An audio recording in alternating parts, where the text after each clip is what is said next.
Urwego rw'igihugu rw'ubugenzacyaha RIB rwashyikirije ubushinjacyaha dosiye ya Karasira Aimable uherutse gutabwa muri yombi akurikiranyweho ibyaha byo guhishingira jenoside yakorewe abatutsi mu mwaka w'1994. Dosiye ya Karasira Aimable yashyikirijwe ubushinjacyaha nyuma y'iminsi 7 atawe muri yombi kuko yafashwe ku itariki ya 31 Kamena 2021. Umuvugizi w'umusigire wa RIB Dr Murangira Bitier yabwiye igihe akadomo ati dosiye yagejejwe mu bushinjacyaha ibyaha aregwa ni 4 ari byo guhakana, guhishingira jenoside yakorewe abatutsi mu mwaka w'1994, icyaha cyo gukurura amacakubiri no kudasobanura inkomoko y'umutungo. Yakomeje asobanura ko ubushinjacyaha bufite iminsi igera kuri 5 yo kuba bwarigira urukiko kuri dosiye. Dosiye ya Karasira Aimable yashyikirijwe ubushinjacyaha ku rwego rwisumbuye rwa Nyarugenge. Karasira Aimable uzaramba aherutse gutabwa muri yombi n'urwego rw'igihugu rushinzwe ubugenzacyaha ku itariki ya 31 Gicurasi 2021, akaba akurikiranyweho mu by'ukuri ikindi cyaha gishya cyiyongereye ku byavuzwe mu minsi yashize cyo guhakana ndetse no guhishingira jenoside yakorewe abatutsi ndetse n'icyaha cyo gukurura amacakubiri. Hakaba hariyongeye ikindi cyaha ngo twatumaze kubivuga.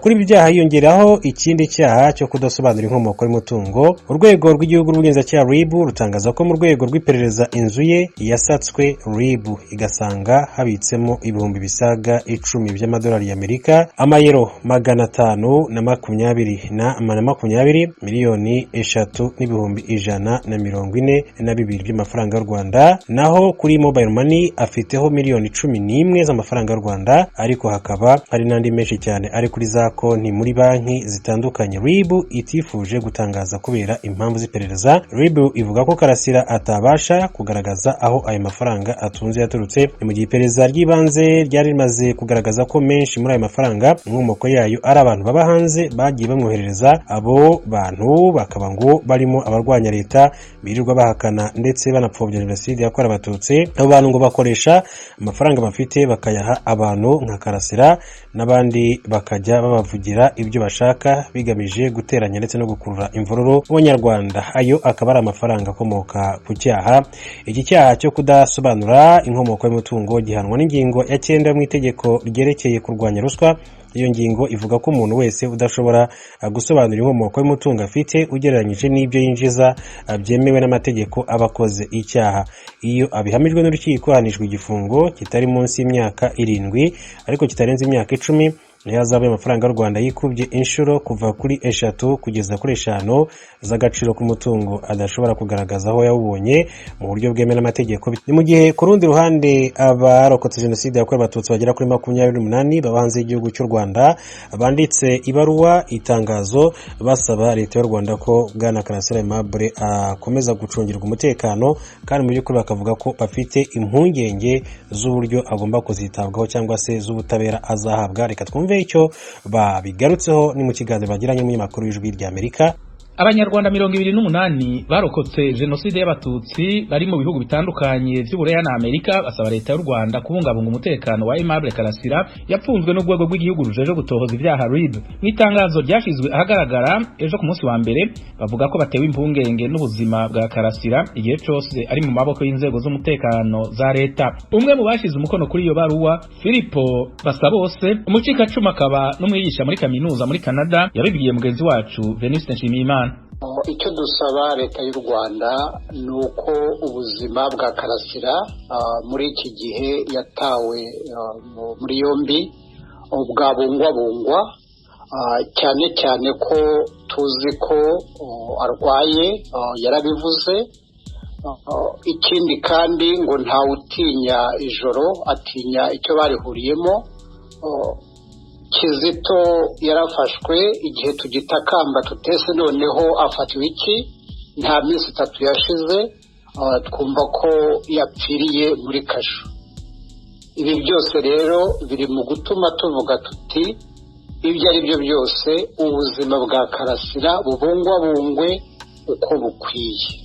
Umuntu ashobora kuvuga tese ibyo ngibyo muri Tatsa muragira gute abarescape icyo turaje shinga twabujijwe ni ukubaho. Nicyo kibazo twagize muri 1994. N'ubu ngubu nta kindi dusaba, turasaba kubaho. iyo uvuga ngo abarescape, iyi baruwa yashyizweho umukono n'abantu 28, muravugira abarokotse, abacitse ku icumu bose, cyangwa se muravugira igice kimwe muri bo gishyigikiye Aimable Karasira? Nubwo nta manda y'abarokotse dufite bose, ntaho bigeze bandika bose ngo bavuge bati nimutuvugire, ariko nka bamwe muri bo igihe tubonye umwe muri twe uri mu kibazo, ni uburenganzira bwacu uko tukivuga, nta manda y'uwo ari we wese dukeneye. Itangazo mwashyize ahagaragara rigenewe leta y'u Rwanda, kuki mutandikiye urwego rw'igihugu rushinzwe ubugenzacyaha RIB ko arirwo rwamufashe rukinamufite, kugira ngo murusabe kubungabunga ubuzima bwe? Kubera iki mwahisemo kwandikira leta y'u Rwanda? Abo bamufashe nabo bahagarariye leta y'u Rwanda, ariko ikidutera impungenge cyane cyane ni n'uburyo yafashwe. Karasira ajya gufatwa, twabonye kampani yari imaze igihe kuri social media kandi ikorwa n'abantu bari mu butegetsi cyangwa se bari hafi, bari mu binyamakuru biri hafi ya leta. Ibyo rero byose bituma tuvuga tuti leta nibungabunge ubuzima bwa Karasira. Urebye ku conditions de santé, nta mpamvu tubona yo kumugumisha mu munyururu, ntaho yenda gutorokera, nta bimenyetso yenda gusiba. Niba ibyo abamutanze bavugaga ari byo koko biri bushyirwe muri dosiye ye, nta mabanga afite, ibyo yabivugiye ahagaragara ntabwo yenda kubisiba. Nta mpamvu rero yo kumushyira muri situation ishobora gutera ikibazo ku buzima bwe, kandi ashobora kubazwa ibyo abazwa ari hanze. Filipo Basabose, umucikacumu ukaba n'umwigisha muri kaminuza muri Canada, ndagushimiye cyane ku bw'aka kanya uhaye Ijwi ry'Amerika. Ndabashimiye nanjye. Ku ruhande rw'ishyirahamwe Ibuka riharanira inyungu z'abarokotse mu Rwanda, Naftali Aishaki, umunyamabanga nshingwabikorwa wa Ibuka, yavuze ko umucikacumu ahakana jenoside akwiye guhanwa birenze kurusha uwundi wese yobikora. Yavuganye na Veniste Nshimiyimana.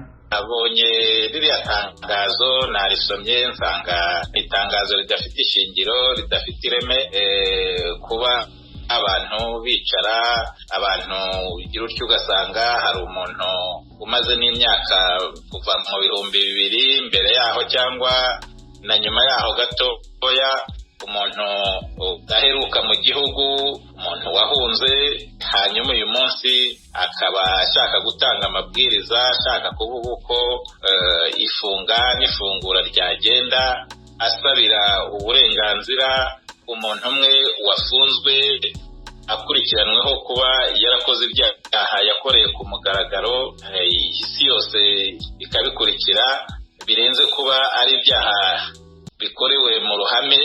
Ni ibintu Karasira ibyaha yakoze, ibyaha akekwaho, ibyo akurikiranweho, ni ibintu yakoze ku buryo bweruye, abikorera ku mugaragaro. Abantu bose n'aba bavuga bandika barabizi, ntabwo bakwiye kuba bahindukira ngo bavuge ngo bafite impungenge ku ifungwa rya Karasira n'ifungwa ryakurikije amategeko.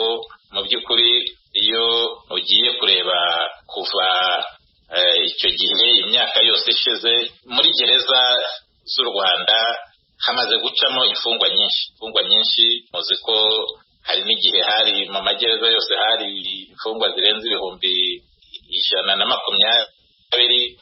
Izo mfungwa zose uburenganzira bwazo bukubahirizwa. Uyu munsi ni impamvu, ni ikintu kigaragaza yuko hari impamvu yindi biri inyuma, kuba abantu 28 bicara bakagira impungenge ku ifungwa ry'umuntu umwe kuri abo bandi bose bafunzwe. usanga ari ibintu umwe babiri batatu bigahora bigaruka, biba bigaragaza ibindi biri inyuma, ibindi abantu bahuriyeho nk'itsinda ry'abantu, kurenza yuko baba bafite impungenge ku ifungwa ry'umuntu nyirizina cyangwa ku burenganzira bw'umuntu. Ariko bo baravuga ko bamutabariza nk'umwe muri bo, nk'umwe mu bacikacumu, kugira ngo ubuzima bwe bubungabungwe. Ntabwo bavuga yuko atakurikiranwa mu gihe hari icyaha akekwa ko yarakoze. Murakoze. No kumutabariza nta shingiro bifite, kuko umuntu uwarokotse jenoside, umunyarwanda nk'abandi, umuntu wese ukekwaho ibyaha, hari uburyo abakekwaho ibyaha uko bafatwa, uko bakurikiranwa bafunze, uburenganzira bafite ni bumwe